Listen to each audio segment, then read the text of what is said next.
우리 하나님의 말씀 로마서 1장 13절로 16절에 있는 말씀을 함께 보시겠습니다.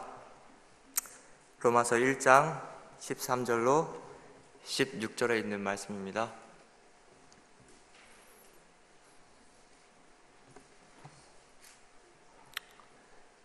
제가 읽도록 하겠습니다. 형제들아, 내가 여러 번 너희에게 가고자 한 것을 너희가 모르기를 원하지 아니하노니, 이는 너희 중에서도 다른 이방인 중에서와 같이 열매를 맺게 하려 함이로되 지금까지 길이 막혔도다.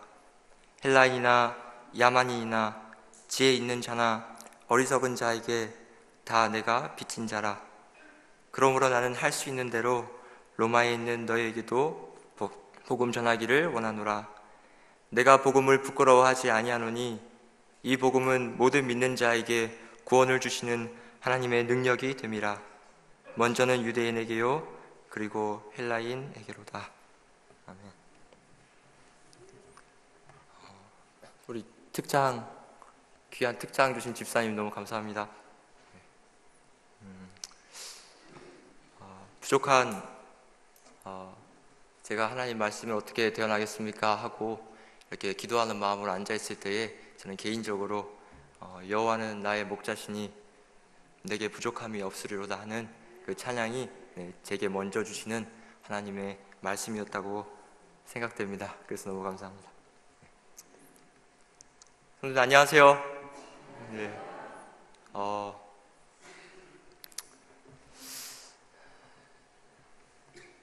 하나님의 전을 찾아주셔서 너무나 감사합니다. 이 시간에 정말 말씀의 능력을 체험하고 돌아가셨으면 하는 간절한 마음으로 준비한 말씀 나누도록 하겠습니다. 한 나라의 국무총리가 미국을 방문한 이야기입니다. 이 나라의 국무총리가 미국을 방문할 당시에 그때 당시에 미국 대통령은 빌 클린턴 대통령이었습니다. 다 아십니까? 네, 저는 잘 모르는데요. 이 이야기 속에 있기 때문에 인용을 하게 되었습니다. 근데 공교롭게도 이 국무총리는 영어를 한마디도 할 줄 모르는 것입니다. 말을 할 줄 모르는 것뿐만 아니라 듣기도 잘 안 되는 그런 국무총리였습니다. 이 국무총리는 제 방미를 앞두고 너무 공식적인 행사이기 때문에 상당히 긴장이 되었습니다. 그런데 그때 그 비서가 그에게 찾아와서 확신을 주면서 이렇게 말했습니다. 총리님, 아무것도 염려할 것이 없습니다. 왜냐하면 당신이 클린턴 대통령을 마주하게 될 때에 해야 할 인사 하나만 잘 외워가시면 아무 문제가 없기 때문입니다 라고 말했어요. 그것은 바로 How are you? 라는 인사였습니다. 어떻게 지내세요? 라는 미국의 일반적인 인사입니다. 그리고 계속 이어서 말합니다. 총리님, 그리고 클린턴 대통령이 대답으로 I'm fine. 좋습니다. 라고 말할 것입니다. 그리고 거의 100% 아마 총리님께 되묻기를 And you? 당신은 어떻습니까? 라고 물을 것인데 총리님은 And you? 이 말을 듣기를 기다렸다가 다른 말 필요 없고 Me too 하시면 됩니다. 즉 총리님께서 외우셔야 할 문장은 딱 두 문장입니다. 뭐가 있죠? How are you? Me too. 이 말을 들은 총리는 그날부터 열심히 이 두 문장을 외우기 시작했습니다. 거울을 보면서 How are you? Me too. How are you? Me too를 외쳤습니다. 드디어 결전의 날이 된 것입니다. 네. 이 미국을 방문한 이 국무총리가 긴장되는 마음으로 대통령이 있는 곳으로 들어갔습니다. 그런데 이 빌 클린턴 대통령이 또 꽤 준수하게 생겼지 않습니까? 그래서 그 위험 있는 포즈를 딱 보더니 긴장하기 시작한 것입니다. 그래도 내가 연습한 게 있지 하면서 드디어 입을 열기 시작했습니다. 그런데 How are you? 라고 물어야 되는데 너무 긴장한 나머지 Who are you? 네, 당신이 누구요? 라고 물은 것입니다. 이 질문에 우리 미국의 대통령이 당황했습니다. 이건 한 국가의 국무총리가 아닌가? 어떻게 미국 대통령을 모를 수가 있단 말인가? 하면서 솔직히 좀 자존심이 상했어요. 그런데 또 이 대통령은 금세 여유를 되찾고 이렇게 말했습니다. Me? 저요? 제 이름은 빌 클린턴입니다. 그리고 힐러리의 남편이기도 합니다. 그리고 대통령이 국무총리를 향해서 말합니다. And you? 당신은 누굽니까? 그때 너무나 기다렸다는 듯이 이 국무총리는 자신있게 외쳤습니다. Me too. 저도요. Who are you? 만약 누군가가 우리에게 이렇게 묻는다면 별내교회 성도님 여러분께 당신은 누구입니까? 라고 묻는다면 무엇이라고 대답하시겠습니까? 오늘 우리는 과연 누구입니까? 한 가정의 아버지 되십니까? 한 가정의 어머니가 되십니까? 별내교회 학생 전도사입니까? 아니면 별내교회 교인이십니까? 물론 그럴 수도 있습니다. 그러나 이 시간 우리가 알고자 하는 것은 그리스도를 따라가는 자들로서 우리는 그리스도 앞에 누구냐 하는 것입니다. 그리스도인으로서 너는 누구냐? 라고 하는 질문이 이 저녁에 우리 모두 앞에 놓여 있는 것입니다. 저는 개인적으로 믿는 바 우리의 신앙은 첫째로 내가 섬기는 분이 누구고 둘째로 내가 섬기는 하나님 앞에 나는 누구인가 하는 것을 알게 될 때에 올바른 신앙의 노선을 걸을 수 있고 믿음이 성장할 수 있다고 생각합니다.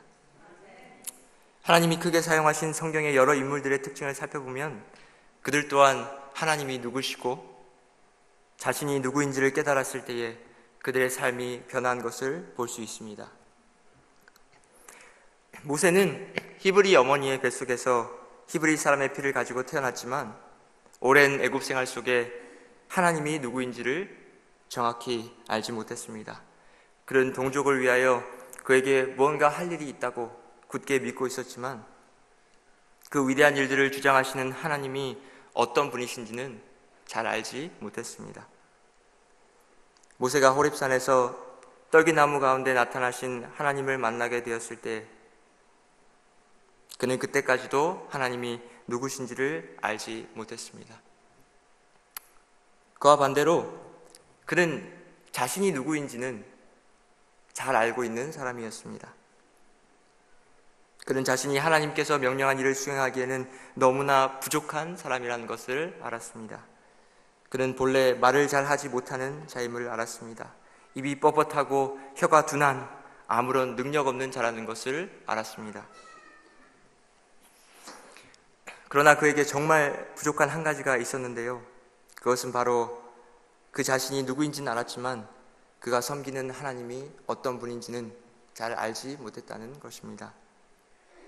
불붙는 떨기나무의 경험 속에서 모세는 마침내 깨닫습니다. 여호와 하나님께서는 마른 나무까지도 산 뱀으로 만드시고 손에 나병이 생기게도 하시고 또 없애기도 하시고 사람의 입을 친히 지으시고 말 못하는 자나 못 듣는 자나 눈 밝은 자나 맹인이 되게 하시는 분이 바로 여호와 하나님이시구나. 모세가 그가 마주하는 분이 바로 스스로 계신 전능하신 하나님, 창조주 하나님이라는 사실을 깨닫게 되었을 때에 그는 이스라엘의 가장 위대한 지도자요, 하나님이 그 어느 누구보다 아끼시는 종으로서 설 수 있게 된 것입니다. 이와 반대로 미리암과 아론은 출애굽의 기적을 통해 하나님이 어떠한 분인가를 모세처럼 알게 되었지만, 그러나 그들은 정작 그들 자신이 누구인지는 잘 깨닫지 못했었습니다. 그들은 말했습니다. 민수기 12장 2절에 그들이 이르되 여호와께서 모세와만 말씀하셨느냐 우리와도 말씀하지 아니하셨느냐 하며 여호와께서 이 말을 들으셨더라. 그들은 그들 자신이 누구인지를 몰랐습니다. 그들의 심령 가운데는 겸손함이 없었습니다. 그들은 그들 자신 또한 모세처럼 동등하게 하나님과 대면할 수 있는 사람이라고 생각했습니다. 그 결과로 모세를 비방했던 미리암에게 나병이 들었다는 것을 우리 모두가 잘 알고 있습니다.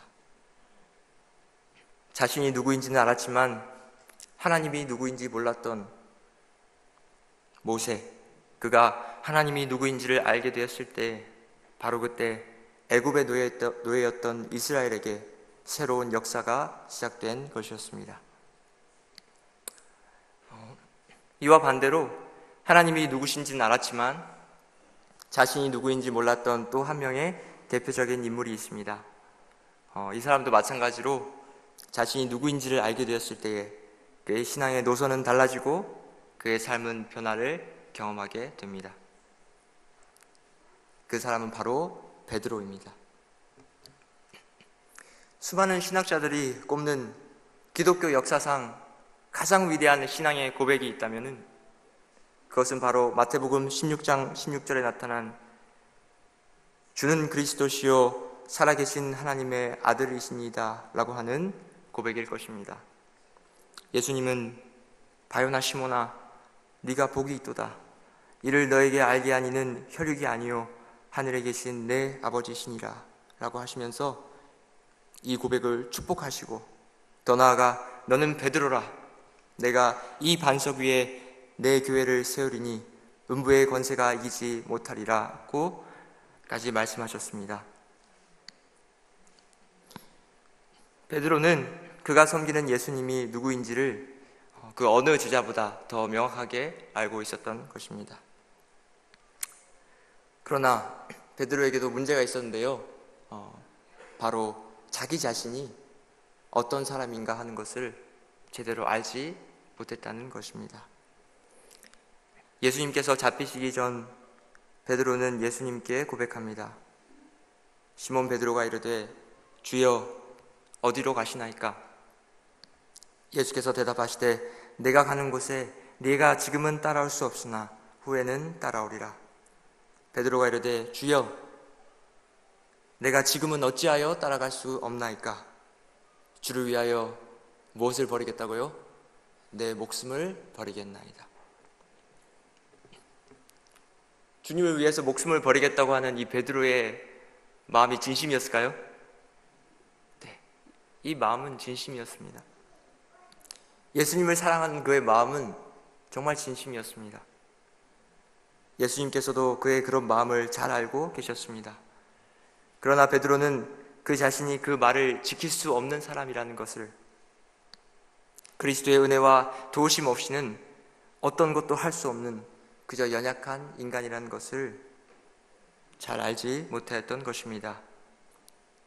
그 결과로 주를 위하여 저의 목숨을 버리겠다고 호언장담한 것과는 달리 예수님을 저주하며 3번씩이나 부인하는 결과를 낳게 되었습니다. 그러나 그 후에 자신이 참으로 누구인가를 깨닫게 된 베드로는 자신을 의지하지 않고 성령의 능력을 의지한 사람이 되었고, 그의 오순절 설교를 통해 하루에 3,000명씩 침례를 받는 역사를 쓰게 되었고, 이후에 예수님과는 똑같은 모습으로 저는 죽을 수 없습니다 라고 하면서 십자가에 거꾸로 매달려 순교하게 되는 정말 위대한 믿음을 나타낸 그리스도의 제자로 그의 삶은 변화하였던 것입니다. 오늘 우리는 우리가 알아야만 하는 것들이라는 제목으로 말씀을 나누고 있습니다. 그렇다면 오늘 우리는 어떠합니까? 무엇을 알고 있으며 무엇을 모르고 있습니까?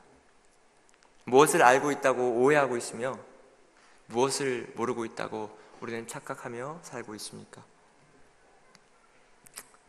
우리도 우리의 신앙생활에 변화가 필요하다면, 우리의 삶에 참된 변화가 요구된다면 그 변화의 시작은 바로 하나님이 누구신가, 그리고 그 하나님 앞에서 나는 누구인가 하는 것을 바로 깨닫는 데서부터 출발할 것입니다.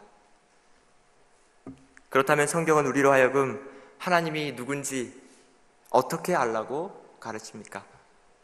호세아 6장 3절에 있는 말씀입니다. 그러므로 우리가 여호와를 알자, 힘써 여호와를 알자. 그의 나오심은 새벽빛같이 일정하니 비와 같이 땅을 적시는 늦은 비와 같이 우리에게 임하시리라 하리라. 성경은 우리에게 여호와를 알자고 말합니다. 어떻게 알라고 하는 것입니까? 힘써 여호와를 알자고 하는 것입니다. 저를 포함한 사랑하는 성도님 여러분, 우리가 과연 여호와를 힘써 안 적이 있는지를 우리 자신들에게 물어보아야 합니다. 우리가 여호와 하나님을 아는 것 외에 어떤 다른 것을 알려고 힘써 왔는지를 진실되게 살펴볼 필요가 있습니다. 여호와를 아는 일 외에, 힘써 아는 일 외에 그것보다 더 힘써 알아야 할 것은 이 세상에 없습니다. 예수 그리스도를 아는 것에 힘쓰는 것보다 더 많은 힘을 써야 할 것은 최소한 그리스도인에게는 아무것도 없습니다.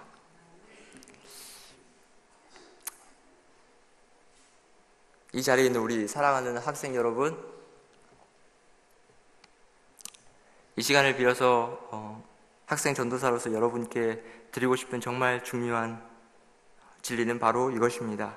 여러분, 하나님을 아는 것보다 더 중요한 것은 없습니다. 수학이 하나님을 대신할 수가 없습니다. 과학이, 영어가, 국어가, 입시가 여러분을 위하여 십자가에 죽으신 예수님을 대신할 수가 없습니다. 여러분이 알아야 할 것이 있습니다. 성경의 말씀대로 힘써 알아야 할 것이 있습니다. 왜 우리는 우리의 시간과 노력을 내 인생의 성공을 위해 필요한 많은 것들을 알아가는 데 쏟으면서 나를 대신하여 돌아가신 창조주 하나님을 알아가는 일에는 10분도 아까워하는 것입니까?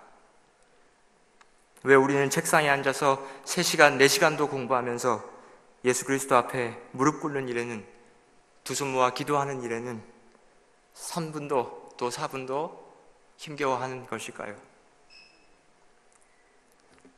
우리 고3 친구들이 어제 수능을 봤죠? 수능 보시느라 정말 수고하셨습니다. 저는 어제 여러분을 위해서 기도하면서 수능 시험을 잘 보게 해달라고 기도했습니다. 그러나 더 간절하게 기도한 것이 있습니다. 그것은 바로 수능이라는 이 경험을 통해 여러분이 하나님을 더 잘 알게 해달라고 간절히 기도했습니다. 여러분의 삶의 주권이 우리에게 있는 것이 아니라 하나님께 있음을 깨닫게 해달라고 간절하게 기도했습니다. 베드로와 같은 하나님의 일꾼이 되고 싶다면, 그리스도의 참 제자가 되기를 원하신다면, 우리의 입에서 또 우리의 삶에서 주는 그리스도시요 살아계신 하나님의 아들이라는 것을 고백할 수 있게 되기를 진정으로 원하신다면 우리는 하나님을 알아야 하는 것입니다. 하나님을 힘써 알고자 노력하게 되면 우리는 무엇을 발견할 수가 있습니까? 요한일서 4장 16절에 하나님이 우리를 사랑하시는 사랑을 우리가 알고 믿었노니 하나님은 사랑이시라. 사랑 안에 거하는 자는 하나님 안에 거하고 하나님도 그 안에 거하시느니라. 하나님을 힘써 알고자 노력하면요, 우리는 하나님이 사랑이시라는 것을 깨닫게 됩니다. 하나님의 사랑의 절정이 어디에 나타나 있습니까? 감사합니다. 그것은 바로 주님이 지고 가신 십자가에 나타나 있습니다. 하나님께서는 바로 십자가 위에서 아직 죄인된 우리를 향한 그분의 사랑을 확증하셨습니다. 사도행전 210페이지에 있는 말씀입니다. 그리스도인에게서 십자가를 제거하라. 그러면 그것은 낮을 밝히는 태양을 지워버리고 밤하늘의 달과 별을 없애버리는 것과 같다. 그리스도의 십자가는 우리를 하나님께 가까이 이끌며 인간을 하나님과 하나님을 인간과 화목하게 한다.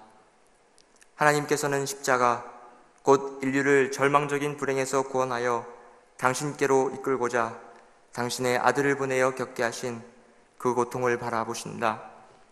아버지께서는 지근히 여기는 동정어린 사랑의 시선으로 그것을 바라보신다. 십자가는 거의 잊혀졌다.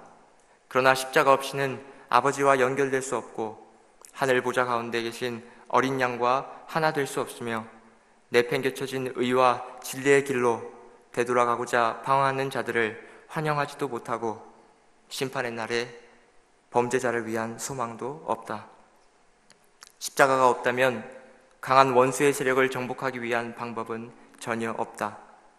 인류의 모든 소망은 십자가에 달려있다.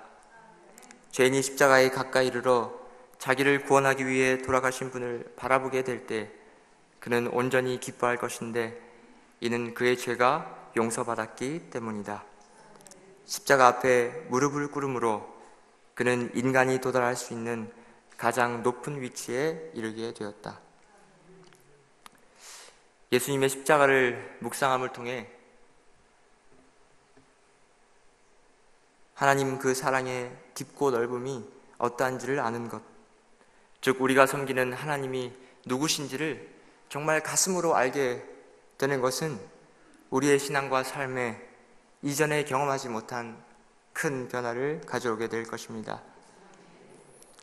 그렇다면 이제 우리가 알아야 할 남은 것이 무엇일까요? 그것은 사랑의 신 하나님 앞에, 그 그리스도의 십자가 앞에 과연 나는 누구인가 하는 것입니다. 이제 우리가 서두에 읽었던 본문의 말씀 로마서 1장 13절로 돌아가겠습니다. 형제들아, 내가 여러 번 너희에게 가고자 한 것을 너희가 모르기를 원하지 아니하노니 이는 너희 중에서도 다른 이방인 중에서와 같이 열매를 맺게 하려 함이로되 지금까지 길이 막혔도다. 헬라인이나 야만인이나 지혜 있는 자나 어리석은 자에게 다 내가 빚진 자라. 이 로마 교회의 방문을 준비하는 바울이 이 로마에 있는 그리스도인들에게 편지하면서 그는 그리스도 안에 형제된 자들에게 자신이 여러 번 그들에게 가고자 했지만 지금까지 길이 막혔었다고 말합니다. 그리고 말하기를 헬라인이나 야만인이나 지혜 있는 자나 어리석은 자에게 다 내가 무슨 자라고요? 빚진 자라고 자신을 소개합니다. 무엇에 빚진 것일까요? 그것은 바로 복음에 빚졌음을 고백하고 있는 것입니다. 바울은 자신이 복음에 빚진 사람이라는 것을 깨달은 사람이었습니다. 복음이 무엇입니까? 사도행전 16장 31절, 주 예수를 믿으라. 그리하면 너와 내 집이 구원을 얻으리라. 이것이 복음입니다. 바울은 예수님을 따르는 자들을 핍박하고 죽였습니다. 예수님도 바울에게 왜 나를 핍박하느냐 라고 말씀하셨습니다. 바울은 자신이 죄인 중에 괴수라고 디모데전서에 소개하고 있습니다. 영어 표현으로는 the worst of sinners, 즉 자기보다 더한 죄인이 없다는 것입니다. 그는 그가 구원받지 못할 것이라고 생각했습니다. 용서받지 못할 죄를 지었다고 생각했습니다. 그런데 그런 바울에게 복음은 말하는 것입니다. 주 예수를 믿으라. 그리하면 너와 내 집이 구원을 얻으리라.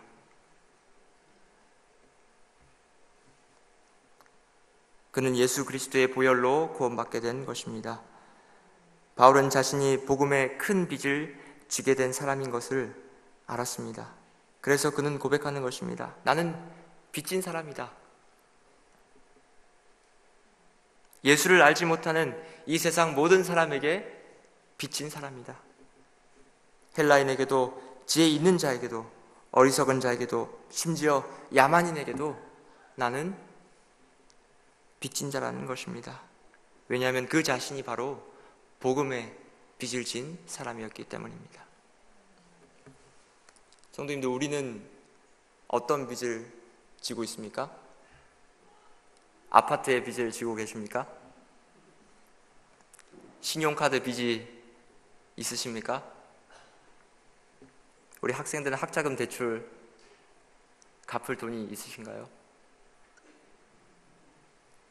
그러한 빚이 있다면 참으로 우리 모두에게 유감스러운 일입니다. 그러나 사랑하는 여러분, 죄송합니다. 이 시간 우리 모두가 빚을 하나 더 안아야 하겠습니다. 저는 오늘 우리가 이전에는 경험치 못한 아주 큰 빚을 하나 더 나누기 위해 이 자리에 나왔습니다. 그것은 바로 복음의 빚입니다. 저와 여러분 모두는 복음에 빚진 사람들입니다. 쉽게 말해서 예수님의 십자가의 은혜에 빚진 사람들입니다. 우리는 거짓말을 합니다. 우리는 세상을 사랑하기도 하죠. 다 양 같아서 그릇 행하고 각기 우리 갈 길로 가는 사람들이지 않습니까? 우리는 겸손하지 못할 때가 참 많이 있습니다. 이기적이며 마치 우리를 구원하러 이 땅에 오신 예수님께 2000년 전에 세상이 내줄 방이 마구간의 작은 구유밖에 없었던 것처럼 나를 위해서 십자가를 지신 예수님을 위한 방은 내 마음속에서 가장 쓸모없는 방, 그런 방을 종종 내어줍니다. 제일 값싼 방을 내어줍니다. 그런데 하나님의 말씀은 그런 우리에게도 복음을 선포합니다. 주 예수를 믿으면 너와 내 집이 구원을 얻겠다. 세상 죄악에 눈 멀어서 사형수된 우리에게 구원을 선포하는 것입니다. 자유를 선포하는 것입니다. 복음의 빚은 그것이 비록 빚이긴 하지만 우리를 살리는 빚이요 생명의 빚인 것입니다. 빚을 지면 채주에게 무슨 노릇해야 됩니까? 종노릇해야 됩니다. 그래서 빚진 자는 그 마음에 늘 빚으로 인한 눌림이 있습니다. 우리 빚진 사람이 가장 기쁠 수 있는 순간이 언제일까요?